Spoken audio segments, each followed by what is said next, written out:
ओम अज्ञानतिमिरन्धस्य ज्ञानाञ्जनशलाकया चक्षुरुन्मिलितं येन तस्मै श्रीगुरवे नमः।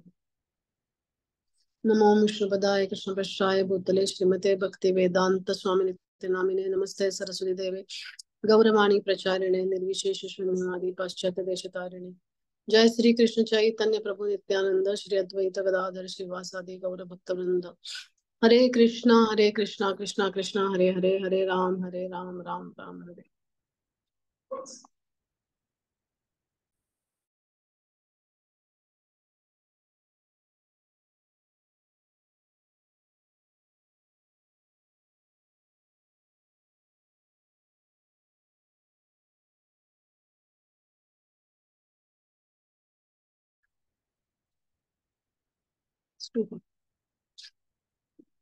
नमस्ते. गीतामृतच्या आजच्या सेशन मध्ये तुम्हा सर्वांचं सहर्ष स्वागत आहे. आपण सध्या 13वा अध्याय पाहतोय. आणि आतापर्यंत सगळ्या मैत्रिणींनी खूप छान छान एक्सप्लेनेशन दिलेले आहेत आणि त्यामुळे आपल्याला हा जो क्षेत्रज्ञ विभाग योग जो आहे तो खूप चांगल्या रीतीने समजतोय होपफुली सगळ्यांना, है ना.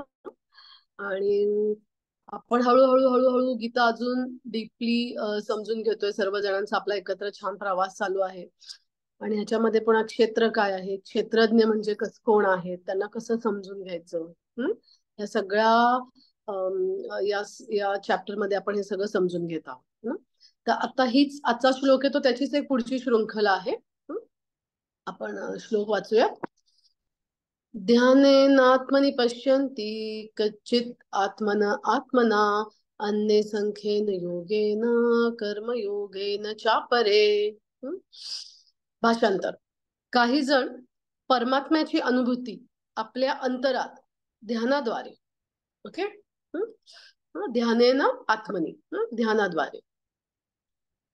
इतर काही जण ज्ञानाच्या अनुशीलनाद्वारे, अन्य संख्येनं, अन्य म्हणजे अन्य, इतर काही जण, आणि संख्येनं म्हणजे ज्ञानाच्या अनुशीलनाद्वारे, अन्य संख्येनं योगेनं कर्मयोगेनं चापरे. चापरे म्हणजे इतर सुद्धा आणि राहिलेले इतर कर्मयोगेनं. सो अन्य काही जण निष्काम कर्माद्वारे करतात. ओके.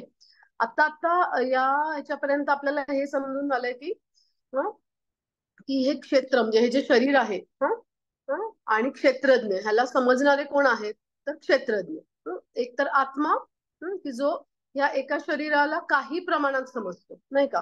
तो देखील या शरीराला पूर्णपणे समजू शकत नाही. एकदा का हा आपण घास आपल्या पोटामध्ये गेला की त्याच्यानंतर त्याचं कसं चय अपचय होतं, त्याच्यातले सगळे इन्ग्रेडियंट्स आहेत, त्याचं रक्त कसं तयार होतं, हे सगळे बदल हा आत्मा देखील समजू शकत नाही स्वतःच्या शरीरातला. तर हे बाकीच्या स्वतःच्या शरीरातला समजा बाकीच्या ठिकाणचं काय समजणार. तर ते दुसरे क्षेत्रज्ञ कोण आहे तर परमात्मा, की ज्यांना ह्या शरीराचं देखील सर्व माहिती आहे आणि इतर देखील सर्व माहिती आहे. असे हे दोन क्षेत्रज्ञ आहेत. तर आता आपल्याला या श्लोकामध्ये असं पाहायचं की हे जे क्षेत्रज्ञ आहेत परमात्मा, ह्याला कसं जाणून घेऊ शकतो. तर ओव्हरऑल आपण जर पाहिलं, ओव्हरऑल आपण या चॅप्टर मध्ये जर पाहिलं तर पहिला अर्जुनाने प्रश्न केले होते 6 प्रश्न ना, की मी हे कसं जाणून घेऊ शकतो. आणि मग हळूहळू हळूहळू भगवंत त्यांना उलगडत गेले. बघ, अर्जुनाने पहिल्या श्लोकामध्ये काय विचारलं होतं, जस्ट एक छोटीशी रिव्हिजन. अर्जुनाने काय विचारला होता बघा प्रश्न, की प्रकृतीं पुरुषं चैव क्षेत्रं क्षेत्रज्ञमेव च एतद्वेत्तुमिच्छामि ज्ञानं देयं च केशव. अर्जुन म्हणाला, हे कृष्णा, मला प्रकृती, क्षेत्र, क्षेत्रज्ञ, ज्ञान व ज्ञेय याबद्दल जाणून घ्यावयाची इच्छा आहे. ओके. सो हे 6 बद्दल अर्जुनाने इच्छा केली की मला ह्या 6 गोष्टींबद्दल जाणून घ्यायची इच्छा आहे. प्रकृती, पुरुष, क्षेत्र, क्षेत्रज्ञ, ज्ञान आणि ज्ञेय. ठीक आहे. आता ह्याच्यात पुढे जर पाहिलं तर 2 ते 7 या श्लोकांमध्ये भगवंतानी क्षेत्र आणि क्षेत्रज्ञ बद्दल सांगितलं.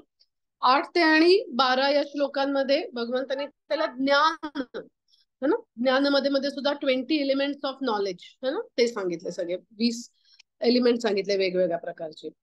मग 13 ते 19 मध्ये ह्या ज्या ज्ञानाचं जे आहे ह्याचं काय आहे, म्हणजे ह्या सगळ्या ज्ञानाचं ऑब्जेक्ट कोण आहे.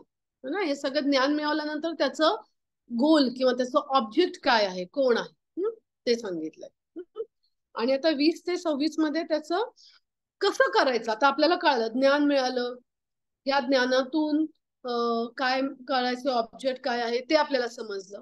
आता कसं, कशा प्रकारे ते आपल्याला आजच्या श्लोकामध्ये सांगतील, कशा प्रकारे आता आपण करायचं ते. म्हणजे की आता परमात्मा आहे, परमात्म्याची सगळी आपल्याला माहिती कळालेली आहे है ना. पण आता त्यांच्याशी कनेक्ट कसं करायचं, प्रॅक्टिकली कसं हे करायचं ते आजच्या श्लोकामध्ये सांगतात.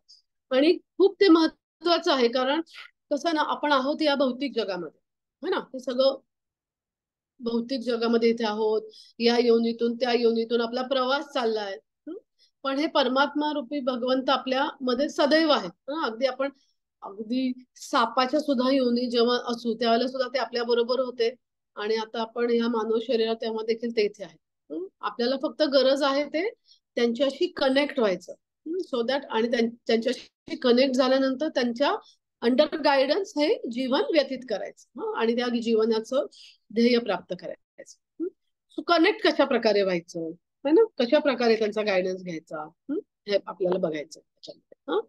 सो ध्यानेनात्मनि पश्यन्ति केचित् आत्मन आत्मना अन्य संख्येन योगेन कर्मयोगेन चापरे. तर तुम्ही ते पाहिलं तर 3 वेळेला आत्मा हा शब्द आलेला आहे, 3 वेळेला. आत्मनी, ओके, पहिला आलेला तो ज्ञान आत्मनी, आत्मानाम है ना, केचित आत्मानाम आणि आत्मना. थोडस टेक्निकल आहे पण समजून घ्या. कसं नाही, संस्कृत भाषाच एवढी सुंदर आहे ना, की आपल्याला त्याच्यातूनच खूप साऱ्या गोष्टी विविध कळतात है ना. आता अगदी चैतन्य चरितामृत मध्ये चैतन्य महाप्रभूने जो श्लोक दिला होता है ना, आत्माराम श्लोक, तर महाप्रभूंनी त्याचं 61 प्रकारे वेगवेगळ्या त्याचं हे केलं होतं, 61 प्रकारे स्पष्टीकरण दिलं आत्माराम या वर्ष. कॅन यू इमॅजिन किती सुंदर आहे संस्कृत. तसंच आता इथे सुद्धा ह्या जो शब्द आहे 3 प्रकारे दिलेले आहेत, आत्मनी, आत्मानाम आणि आत्मा. तर पहिला जो आत्मनी हा शब्द आहे ना, ध्याने आत्मनी, त्याचा तो करण्यासाठी तो जीव आपण है ना, जीवासाठी तो दिलेला आहे. तर काय सांगतात की यू टर्न इनवर्ड्स है ना, तू आतमध्ये ध्यान कर. कुणावरती, आत्मानाम, आत्मनी आत्मानाम, परमात्मावर. तू त्या परमात्म्यावरती ध्यान कर, केंद्रित कर. कशा प्रकारे कर, तर आत्मना, आत्मना म्हणजे काय, तर मन, नुसतं मन का नाही, तर प्युरिफाईड माइंड है ना, through the purified mind. So हे जीवा तू ह्या परमात्म्यावरती तुझं ध्यान केंद्रित कर. कशाच्या थ्रू, तर शुद्ध मनाद्वारे, through purified mind you focus on आत्मानाम, परमात्मा. आता हे प्युरिफाईड जे मन असतं, जर ते if it is not under control, ते जर तुमच्या कंट्रोलमध्ये नसेल, तर ते सेन्स ऑब्जेक्ट कडे, म्हणजे बाहेरच्या बाजूला पळणार, बाहेर पळणार, ते सतत बाहेर पडणार. आज हे दिसलं, आज ह्याच्या मागे, आज ते दिसलं, आज त्याच्या मागे, असं ते पळत राहणार. आणि ते जे शुद्ध मन आहे किंवा जे प्युरिफाईड माइंड आहे, त्या बाहेर पडणार का, नाही, तर ते आतमध्ये स्थित होणार, ते आतमधल्या परमात्म्यावरती ध्यानस्थ होणार. ओके. सो अशा प्रकारे आत्मनी, आत्मानाम आणि आत्मनाम, की तुम्ही प्युरिफाईड मनाच्या थ्रू ह्या परमात्म्यावरती ध्यान करा. तर ही पहिली प्रोसेस सांगितली. याच्यामध्ये एकूण 3 प्रोसेसेस सांगितल्या है ना. ध्याने आत्मनी म्हणजे ध्यान योग सांगितले आपल्याला. अन्य सांख्येन म्हणजे सांख्य, आणि कर्मयोगेन चापरे म्हणजे कर्मयोग. आता हे पहिल्यांदा आपण पाहिलं की आत्मनी, आत्माना आत्मना, म्हणजे प्युरिफाईड माइंडच्या थ्रू तुम्ही परमात्म्यावरती ध्यान करा. आपल्याला ध्यान करा म्हटलं की काय आठवतं, की कसा हिमालय किंवा एकदम योगी पुरुष आहेत आणि ना ते असे बसलेले आहेत, एकदम बंद करून डोळे वगैरे असतात. सो असे एक्झाम्पल्स आठवतात. आणि भागवतम मधलं आपण पाहिलं तर ध्रुव महाराज हे सगळ्यात बेस्ट एक्झाम्पल आहे. सो ध्रुव महाराजांनी जो ध्यानयोग केला, तो ह्या अष्टांग ध्यानयोग मधलाच होता, परंतु तो त्यांचे गुरु महाराज नारद मुनींनी त्याला भक्तीशी कनेक्ट करून दिला होता. कारण जर तुम्ही हठयोग किंवा ध्यानयोग जर तुम्ही पाहिलात तर त्याच्यामध्ये त्याच्यामध्ये काय काय येतं आपण पाहिलेलं आहे पूर्वीच्या चॅप्टर मध्ये, की यम नियम है ना, आसन प्राणायाम प्रत्याहार धारण ध्यान आणि समाधी. यम म्हणजे काय, डूज काय करावे, नियम म्हणजे काय, डोंट्स काय करू नये. आसन इज लाईक शारीरिक आसन, प्राणायाम म्हणजे श्वासाचे हे, प्रत्याहार म्हणजे प्रतिआहार. प्रतिआहार म्हणजे काय, की हे जे आपले विषय म्हणजे सेन्स हे जे आहेत आपले जे इंद्रिय आहेत त्यांना प्रति आहार म्हणजे त्यांना थोडक्यात हे द्यायचं नाही, कुठल्याही प्रकारचा आहार द्यायचा नाही है ना. म्हणजे प्रति आहार द्यायचा म्हणजे की डोळ्यांना जर सपोज पिक्चर बघा असं वाटतोय किंवा काही विषय वस्तूंकडे ते अट्रॅक्ट होतंय तर ते द्यायचं नाही, प्रति आहार त्याला म्हणायचं प्रत्याहार. सो त्याच्याद्वारे त्या सेन्सेसना रेग्युलेट करायचं की कसे करायचं ते त्यांना प्रति आहार, त्यांना हवा तो आहार त्यांना द्यायचा नाही. त्याच्यानंतर हे सगळं केल्यानंतर हळूहळू मन शांत होतं आणि हळूहळू focus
oh sorry sorry sorry sorry sorry sorry पुन्हा एकदा जस्ट रिपीट करते. मगाशी मी सांगितलं तसं यम नियम आसन प्राणायाम प्रत्याहार धारणा. सो धारणापर्यंत आपण आलो होतो की जसं की लांबून आपण डोंगर पाहतोय की जो आपल्याला एक हिरवं हिरवं असं डोंगर दिसतोय आणि ह्याच्यातच डीप गेल्यानंतर पुढची स्टेज आहे ती म्हणजे ध्यान, की आपण त्या डोंगराच्या अजून जवळ जातो आणि आपल्याला दिसतं की वेली आहेत, फुले आहेत, पशु आहेत, पक्षी आहेत. आणि त्याच्यामध्ये अजूनही डीप गेल्यानंतर मग समाधी ट्रान्स अवस्था. हे झालं आपलं आपण ध्यान योगाचं पाहिलं. ह्याच्यातलं सगळ्यात बेस्ट एक्झाम्पल इज ध्रुव महाराज है ना. अनेक आहेत भागवतामध्ये पण ही जी ध्रुव महाराजांनी हा जो ध्यानयोग केला की जो त्याच्यामध्ये काय फरक होता, एक तर त्यांनी तो गुरूंच्या म्हणजे नारद मुनींच्या गायडन्स खाली केला है ना. आणि शिवाय त्याच्यामध्ये त्यांनी नामजप केला, गुरूंचं शरण घेतलं, आणि त्यांनी भगवंतांच्या मूर्तीवरती किंवा भगवंतांच्या फॉर्म वरती त्यांनी मेडिटेट केलं. त्यामुळं ह्या जे ध्रुव महाराजांनी हे जे केलेली ध्यान आहे it is as good as स्मरणम है ना. जे आपण भक्तीचे जे नवविधा भक्ती जे 9 प्रोसेसेस बघतो, 9 प्रोसेसेस ऑफ डिव्होशनल सर्व्हिस, त्यातलं जे स्मरणम आहे. सो ध्रुव महाराजांनी केलेले ध्यान म्हणजे दॅट इज स्मरणम है ना. सो हे झालं आपण ध्यान मधलं बघितलं ते. ओके. सो ज्ञानेन आत्मनी पश्यन्ति कच्चित आत्मन आत्मना, ही पहिली ओळ तरी आय होप तुमच्या सगळ्यांच्या लक्षात आली असेल. दुसरं काय सांगतात भगवंत तिथे, अन्य सांख्येन योगेन कर्मयोगेन चापरे. बाकीचे जे आहेत ते सांख्य योगेद्वारे जाणतात आणि बाकीचे इतर आहेत ते कर्मयोगाद्वारे. तर आपण आता सांख्य योगाचं एक थोडस विश्लेषण बघूया. ओके. तर जर त्याच्यामध्ये जर तुम्ही पाहायला गेलात सांख्य योगामध्ये की आपल्याला पहिल्यांदा सांख्य योग म्हटल्यानंतर मी तुम्हाला पहिल्यांदा बेस सांगते थोडस. हे जे आपलं भारतीय तत्वज्ञान आहे ना ह्याच्यामध्ये एक 6 प्रकार आहेत त्या तत्वज्ञानाने. फक्त जस्ट नावं एका लेक्चरमध्ये जस्ट इन्युमिनेट करते, असं फक्त एक टेक्निकल आहे, पण जस्ट एक माहिती चांगली मिळाली तर just I just want to pass it on. त्याच्यामध्ये पहिल्याचं ते कर्म, पूर्वमीमांसा, तिसरं आहे ते न्याय, चौथं आहे ते पतंजली योगसूत्र, पाचवं आहे ते सांख्य, आणि सहावं आहे ते उत्तर मीमांसा किंवा वेदा. ओके, असे हे 6 भारतीय तत्वज्ञानाचे प्रकार आहेत. त्याच्यातलं एक आहे ते सांख्य. आता सांख्य योगामध्ये जर तुम्ही पाहिलं तर सांख्य म्हणजे काय, तर संख्या, अनालिटिकल स्टडी. आपण हे यापूर्वी पण ऐकलेलं आहे. मला वाटतं भगवंतांना असं अधूनमधून आपल्याकडून रिव्हिजन करून घेतात, कारण त्यांना माहितीये की हे कलियुगातले जीव आहेत आणि हे विसरणार. त्यामुळे अधूनमधून एकदा काय होतं बरं सांख्य योग, काय होतं बरं बघा ध्यान योग, है ना, भगवंत आपल्याकडून रिव्हिजन करून घेतात. तर एक थोडीशी रिव्हिजन करूयात आपण सांख्य योगाची. जर तुम्ही पाहिलं तर संख्या म्हणजे अनालिटिकल स्टडी. त्याच्यामध्ये 24 तत्वांचा अभ्यास असतो. 24 तत्व म्हणजे काय, कोणाला आठवत असतील तर तुम्ही टाईप करू शकता. 24 तत्व कसली, तर 5 कर्मेंद्रिय, 5 ज्ञानेंद्रिय, पंचमहाभूत, त्याच्यानंतर 5 सेन्स ऑब्जेक्ट्स म्हणजे तन्मात्रा, जे शब्द, रस, गंध, स्पर्श आणि सूर. हे झाले 20. त्याच्यानंतर मन, बुद्धी, अहंकार आणि प्रकृती. ओके, हे झाले 24. तर या 24 यांचा तत्वांचा अभ्यास म्हणजे सांख्य, अनालिटिकल स्टडी. म्हणजे सगळं त्या जो काही वस्तू असेल ना तरी ते त्या ह्या 24 ह्याच्यामध्ये ते बसवतात बरोबर. त्याच्या किंवा त्या दुर्बिण्या थ्रू त्या प्रत्येक गोष्टीकडे पाहतात. मी पुढे तुम्हाला एक छानसं उदाहरण सांगते. तर सांख्ययोग हे कपिल मुनींद्वारे त्याचं डिटेलिंग सांगितलं गेलं, तो शिकवला गेला. त्याच्यामध्ये सुद्धा 2 कपिल होते. एक नास्तिकवादी कपिल होते, तर त्यांची आपल्या भक्ती मार्गातल्या कोणीच त्यांची फिलॉसॉफी मान्य केली नाही, कारण ती भगवंतांनी सांगितलेल्या ह्याच्या हार्मनीमध्ये नाहीये. म्हणजे त्यांच्या बरोबर ते फिलॉसॉफी ती हे होत नाही, मॅच होत नाही ती, त्यामुळे ती रिजेक्ट केली गेली. आणि हे जे आपले देवहूती पुत्र जे कपिल मुनी होते त्यांची जी सांख्य फिलॉसॉफी आहे ती सर्वमान्य आहे. ओके, त्याच्यामध्ये काय होतात त्या बेसिकली सांख्य ही जी सांख्य जी आहे, जी ड्राय सांख्य आहे, त्याच्यामध्ये कसं करतात ना, मेडिटेट करतात. की पहिल्यांदा असं करतात की मी हे बोट आहे, मग मी हे बोट आहे, मी नुसतं बोट नाही तर मी हा हात आहे, तर मी हात नाही तर हा माझा पूर्ण हात आहे, म्हणजे माझं शरीर आहे. असं करत करत करत करत ते हळूहळू हळूहळू आत्मा आणि मग हळूहळू परमात्म्यापर्यंत ते कॉन्सन्ट्रेट करतात. आणि मग आत्म्यापर्यंत गेल्यानंतर मग ते विचार करतात की पण ठीक आहे मी आत्मा आहे, पण मी कंट्रोलर आहे का, नाही. मी पूर्ण ह्याचा भोगता म्हणजे एन्जॉयर आहे का, नाही. मी सर्व लोक महेश्वर आहे का, नाही. मग कोण आहे, मग तिथून मग त्या आत्म्याच्या लेवलवरती लिमिटेशन जेव्हा लक्षात येतात की मी हे नाही, मी हे नाही, मी हे नाही, मग हे कोण आहे, तर मग हे परमात्मा आहे. अशा प्रकारे ते हळूहळू हा परमात्म्याकडे त्याचं लिंकिंग होतं. आता हे अनालिटिकल स्टडी कशा प्रकारे करतात बघा. तर आपल्यासाठी गुलाबजाम म्हणला तर वाव मस्त, रसगुल्ला म्हणलं की मस्त तोंडामध्ये रसच होतो, आपल्याला तो वाव होतो त्याच्याकडे बघून. आणि तेच जर आपण रस्त्यावरती कुत्र्याची विष्ठा बॅड ना, आपलं रिजेक्ट करतो आपण. पण सांख्य फिलॉसॉफर्स कसं करतात माहिती का, ते गुलाबजाम असो, रसगुल्ला असो, हा पंचमहाभूतांनी बनलेला आहे. आणि ती जी कुत्र्याची विष्ठा आहे ती देखील पंचमहाभूतांनीच बनलेली आहे.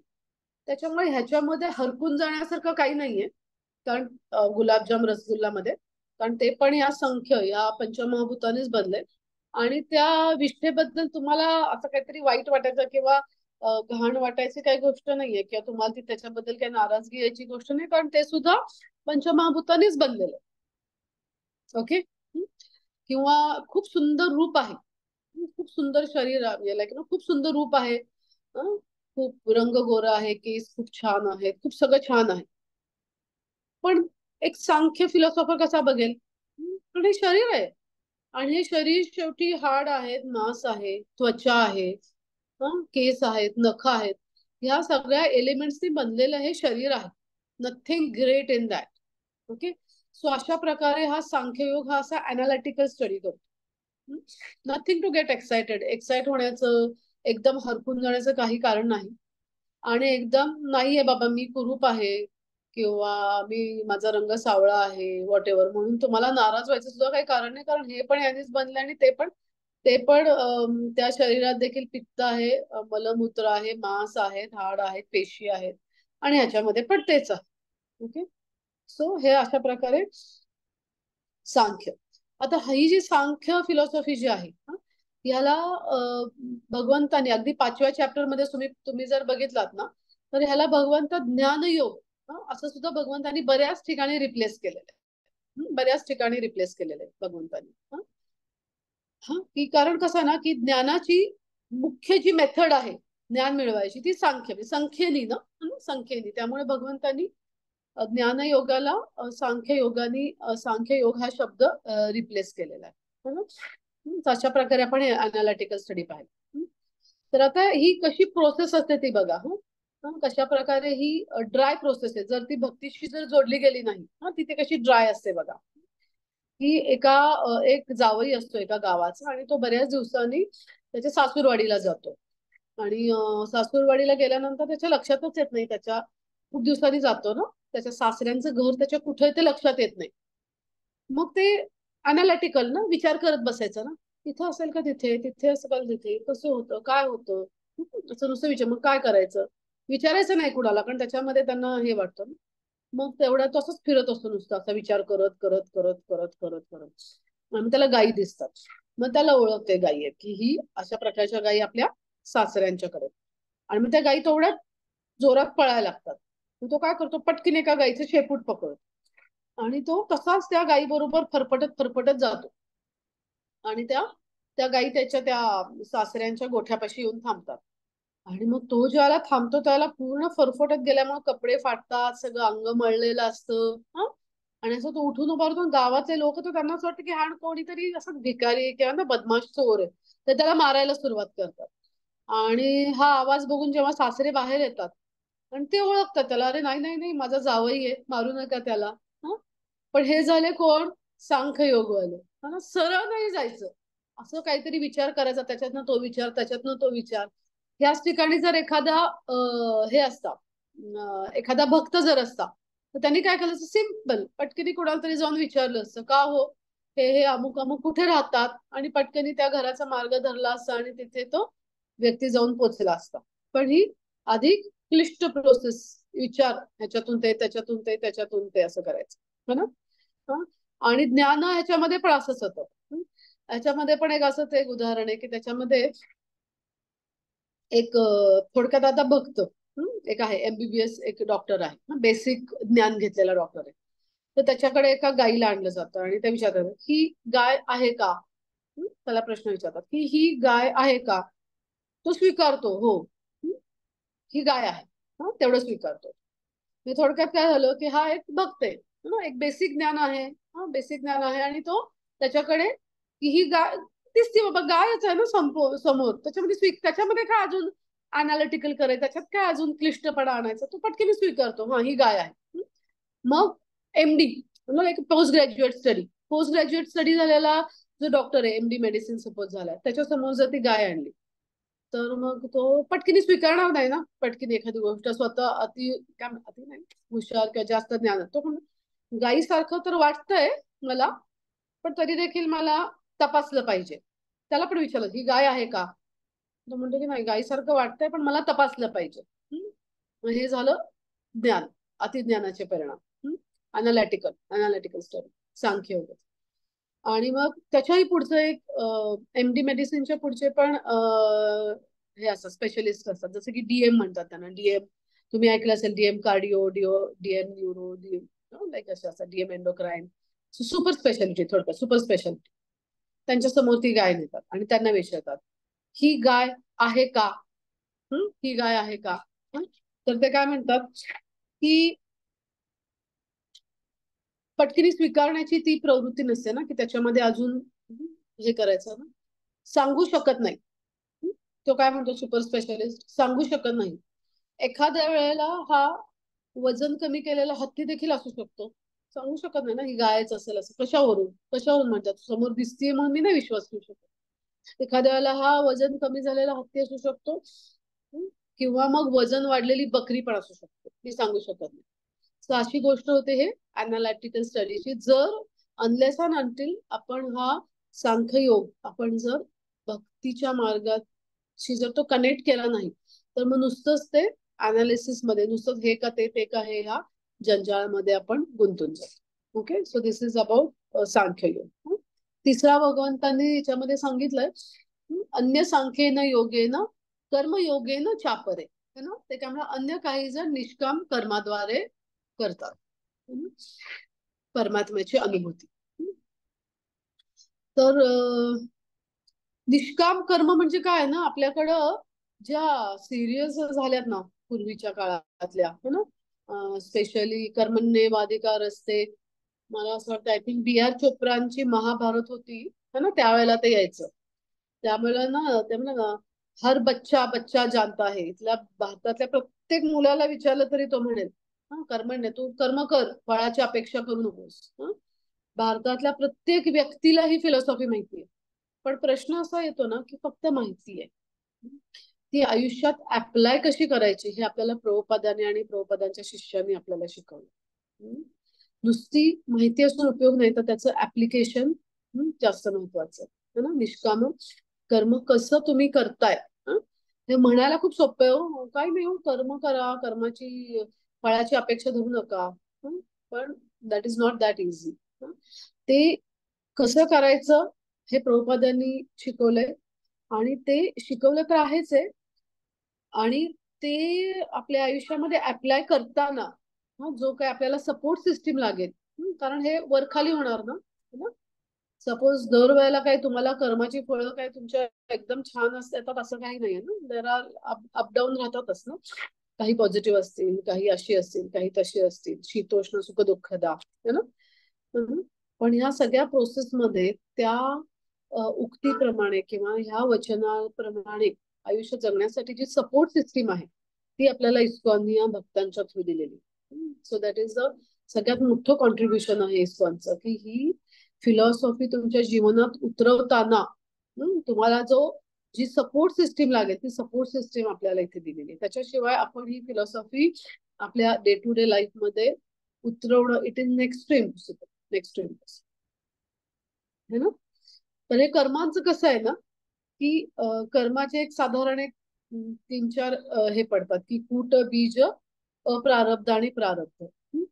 कूट म्हणजे काय, थोडक्यात आपण कोय आहे, कोय आंब्याची कोय ती फेकली, आणि सपोज तिला माती आणि पाणी मिळालं तर ती झाड येणारच, है ना. So that is like a कूट, म्हणजे ती कोय नुसती फेकली आहे. बीज म्हणजे काय असतात, की विचार येतो. जसं की हे होतं आपलं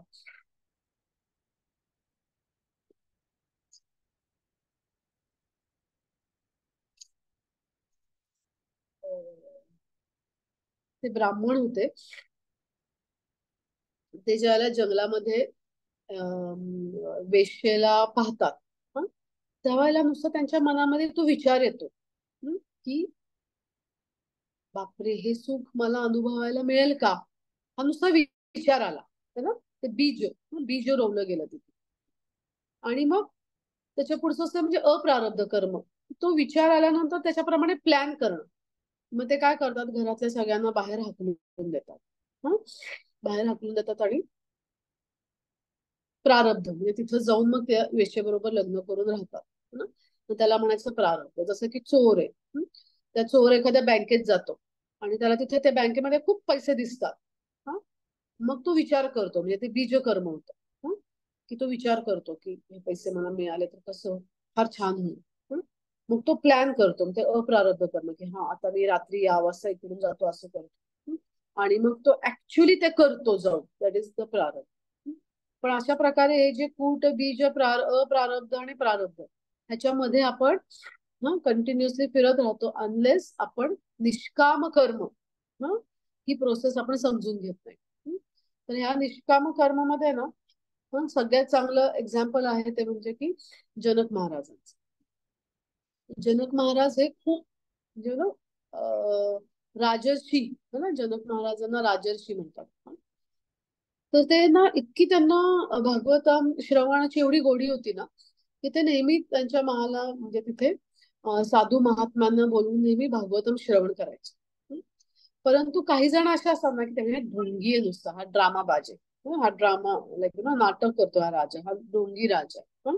पण कसं असतं ना, नेहमी एक लक्षात ठेवायचं की जे ढोंग असतं ते जास्त काळ टिकत नाही, जास्त वेळ ते तग धरू शकत नाही. काही काळ तुम्ही प्रिटेंड करू शकता, पण किती काळ तुम्ही प्रिटेंड करता, किती काळ तुम्ही त्या आंतरिक परमात्म्याला नाही ना फसवू शकत. तो शेवटी तिथे बसलेला आहे ना, तो सगळं पाहतोय ना तुमच्या मनातले विचार, हो ना, की काय ह्याच्या मनात काय करायचंय, ह्याला स्वतःलाच राजा बनायचंय, किंवा ह्याला कुणाला दुसऱ्याला नाही, त्याची इच्छा नाहीये हे राज्य कोणीतरी पुढे चालू, व्हॉट एव्हर जे काय आहे ते, व्हॉट एव्हर. शेवटी तुम्ही त्याला आतमध्ये नाही ना फसवू शकत. त्यामुळं जरी हे लोक म्हणत असतील तरी सुद्धा एक लक्षात ठेवावं की जे ड्रामा आहे किंवा जो ढोंगीपणा आहे तो जास्त काळाप्रमाणे तो जास्त काळ टिकू शकत नाही. तसंच काही लोकांना वाटायचं की हे ढोंगी आहेत. तर एकदा काय होतं ना की महालाला आग लागते, त्यांच्या इकडे बसलेले असतात आणि त्यांच्या महालला आग लागते आणि सेवक सांग तिथं त्यावेळेला ते बसून ना ऋषी मुनींकडून भागवतांचं श्रवण करत असतात. आणि सेवक सांगत होतो, महाराज महाराज महालाला आग लागली, आग लागली, आग लागली.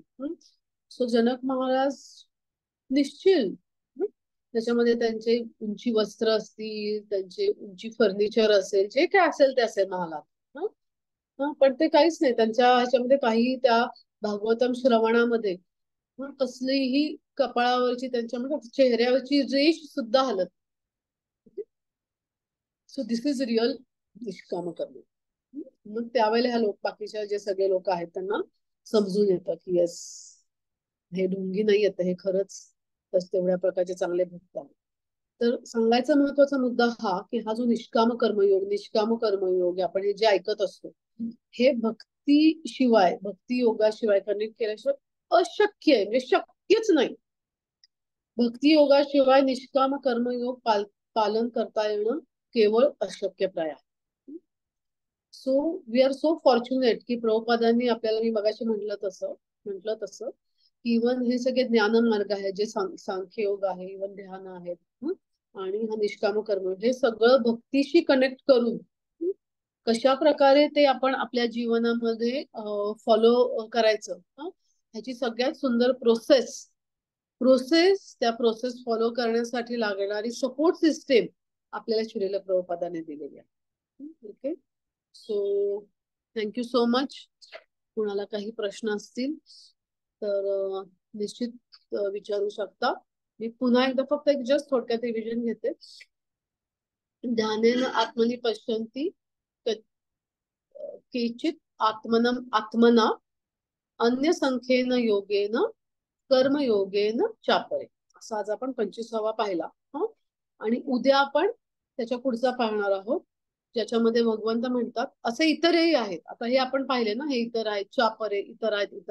आता अजून एकांबद्दल सांगतात की असे इतरही आहेत जे आध्यात्मिक ज्ञानामध्ये जरी निष्णात नसले तरी इतरांकडून परमपुरुषांसंबंधी ऐकून त्याची उपासना करण्यास प्रारंभ करतात.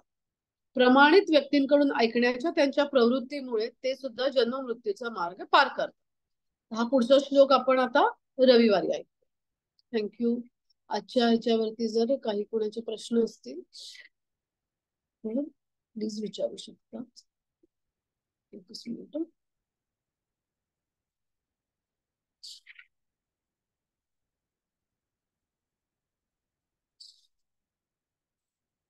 येस, सेटिंग चेंज केलंय, तर प्रश्न असतील तर